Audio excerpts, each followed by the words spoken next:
Riwaya inaendelea kusema kwamba wa idha sami'u taksiri i'taqaduhu fina, wakisikia riwaya ambazo zinazungumzia kuwadhalilisha ahlul bait au kuwadogosha ahlul bait, i'taqaduhu fina, basi uitakidi yetu. Ndio kama hizo riwaya anazileta bwana fulani akasema kwamba angalia mashia wanawadogosha ahlul bait, wanadhalilisha ahlul bait. Na hizi riwaya zimewekwa na maadui wa ahlul bait alayhi salam katika vitabu vya kishia. Ndio katika vitabu vya kishia, ikiwa mashia wanauliwa, wanashambuliwa, kweli maadui wa mashia watakosa kuingiza riwaya katika vitabu vyetu kudhibitisha ni wanaziingiza kwa ujanja wao, wakatengeneza sana, wakatengeneza kila kitu, kama vile maadui walivyoingiza riwaya katika vitabu vya Ahlusunna wal Jamaa kuhusu mtume, kuhusu masahaba, kuhusu mambo mengi. Tumeingiza riwaya na mpaka wakadai kwamba Mwenyezi Mungu kaumba kutokana na jasho la farasi. Ziko riwaya hizo ambazo zimeingizwa na maadui katika vitabu vya Ahlusunna wal Jamaa.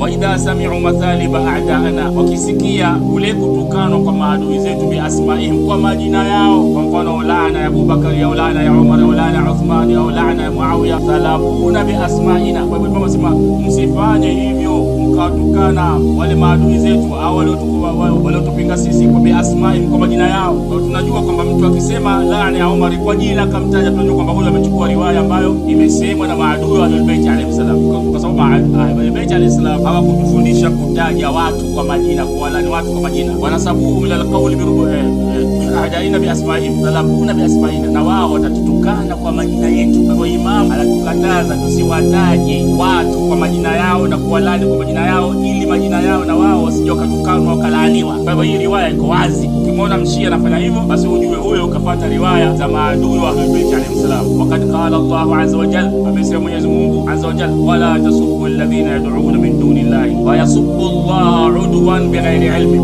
Ameitumia aya hiyo kukataza watu wasitukane watu kwa majina, wakawataja watu kwa majina. Ya ibn Abi Mahmud, anamwambia ewe ibn Abi Mahmud, idha akhadha an-nasu yaminan wa shimala, kiwaona watu wamefuata njia kwenda kulia na kushoto, falzim tariqatana, wewe jilazimishe na njia yetu. Unaona, njia ya Ahlul-Bait ni kutukana, ni kutokulani. Fa innahu man lazimana lazimna, atakayebaki na sisi na sisi tunabakia naye. Wa man faraqana faraqna, atakayejitenga na sisi akafuata njia yake na sisi tunajitenga na yeye. Inna adna ma yakhruju bihi ar-rajulu min al-iman an yaqulu lil-husat hadhihi an-nawat thumma yadinu bidhalika wa yabri'u mimman khalafahu. Ya ibn Abi Mahmud, ihfadh ma haddathtuka bihi faqad jama'tu laka khayra ad-dunya wal-akhirah. Imam anamwambia Ibn Abi Mahmud kwa mawaidha haya ya kukuambia kwamba aina tatu za riwaya zimewekwa na maadui zetu, lakini riwaya hizo zote zipuuze. Falzim tariqatana,